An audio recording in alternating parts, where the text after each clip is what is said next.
Саламатсыздар ма 7-ші сынып оқушылары, 2-32 есептен бастап түсіндіретін боламын. Тапсырмасы қосуды орындаңдар.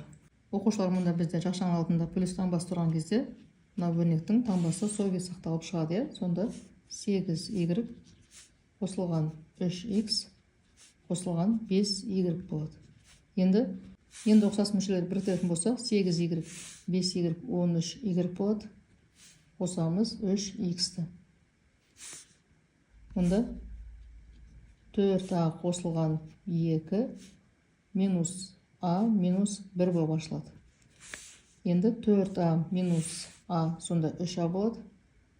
a-ның алдына 1 бар деген сөзде 2 азайтылған 1 болады да үлкен санның таңбасы жазылады. Плюс 1 болады. Енді мұнда 2-ден 1 m қосылған 4-ден 3 қосылған, мұндағы араластанды бірдестен бұрыс бөлшек айналдырбызға 2-нің өзі жазылады, бөлшектің бөлім жазылады, 2-2-ні көбейтіп 1-ді қосатын болсақ 5 болады, минус m. Енді ұқсас мүшелері біріктірейік. 2-ден 1 m азайтылған m. Мұнда бізде ортақ бөлімге келтіріледі. Ортақ бөлімі 4 болады. 4-ті 4-ке бөлеміз 1 болады. 2 бөлсек 2 болады. Мұнда көбейтеміз 3, мұнда көбейтсек 10, қосқан кезде 13 болады. Мұнда бізде m-нің алдында 1 бар деген сөз. Мынау бізде 0,5 азайтамыз 1-ді. Үлкен саннан кіші сан азайтылады, сонда минус 0,5 болады. Оны біз минус 2-ден 1 деп жазайық.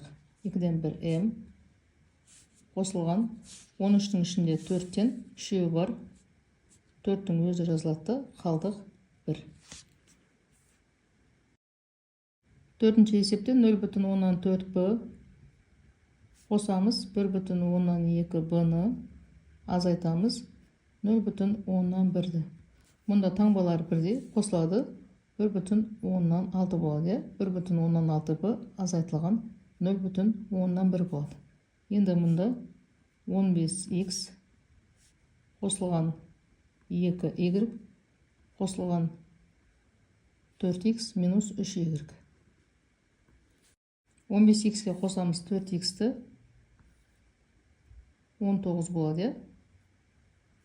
2y минус 3y минус y болады. Енді келесісі 4 жақшаны ашып, 4p квадрат q минус 3pq квадрат. Мұнда бізде плюс таңбасы тұр екен, таңба сақталады. Минус p квадрат q қосылған 2pq квадрат. Енді ұқсас мүшелер біріктіреміз. 4p квадрат q минус p квадрат q. Алдында 1 бар деген сөз, 4-тен 1-ді азайтамыз, 3p квадрат q болады. Мұнда pq квадрат коэффициенттермен жұмыс жасаймыз. Минус 3 плюс 2 минус 1 болады. 1-ді жазбай қойсақ болады.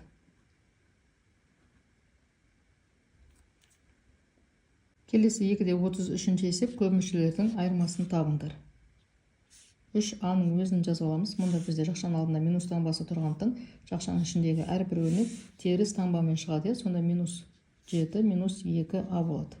Енді ұқсас мүшелері біріктіреміз. 3a минус 2a 1a болады. 1 жазбаймыз. a минус 7 болады. 5b квадрат минус 9-ның өзін жазып аламыз. Мұндағы жақшаның ішіндегі таңбалары өзгеріп шығады. 4b квадрат плюс 5 минус 5.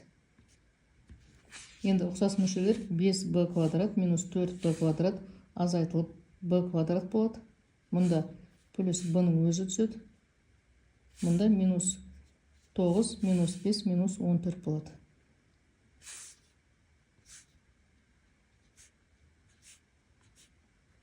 Төрт x қосылған 2 минус x минус 1 болып ашылады.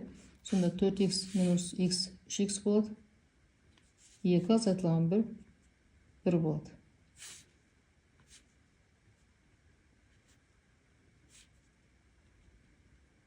3m квадрат қосылған m минус 1 плюс m минус 3m квадрат. Мұнда екеуі қысқарады, таңбалар екі түрлі. m қосылған m 2m болады. Азайтамыз 1-ді. 2a минус 3b плюс b плюс a. Енді 2a, a 3a болады. Минус 3b плюс 1b минус 2b болады.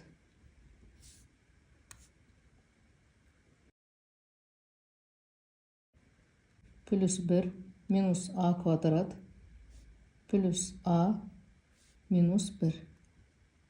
Сонда a квадрат пен минус a квадрат қысқарады. Плюс 1 мен минус 1 қысқарады. Адан 2 екен, 2a болады.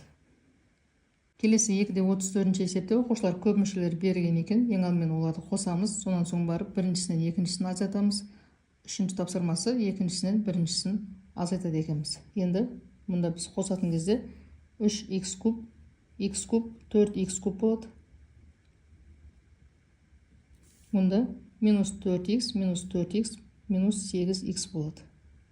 Таңбалар бірдей болған кезде қосылады. 5, яғни плюс 5, минус 3, плюс 2 болады. Енді мына өрнектің өзін жазып аламыз.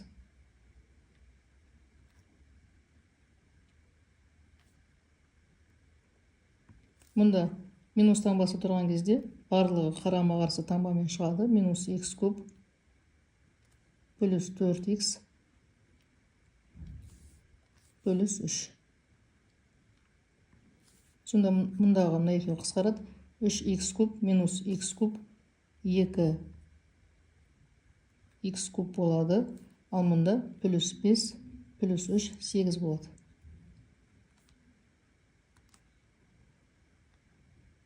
X куб минус 4x минус 3-тің өзін жазып алайық. Енді қарама қарсы таңбамен шығарайық. Минус 3x куб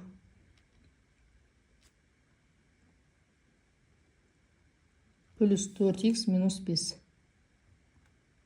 тең.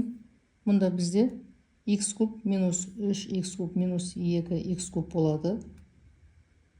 Мұнда минус 4x плюс 4x қысқарады екен. Мұнда минус 3 минус 5 таңбалар бірдей қосылады, минус 8 болады. Оқушылар түсінбеген сұрақтарың болса пікірге жазып қалдырсаңдар болады. Сау болыңдар.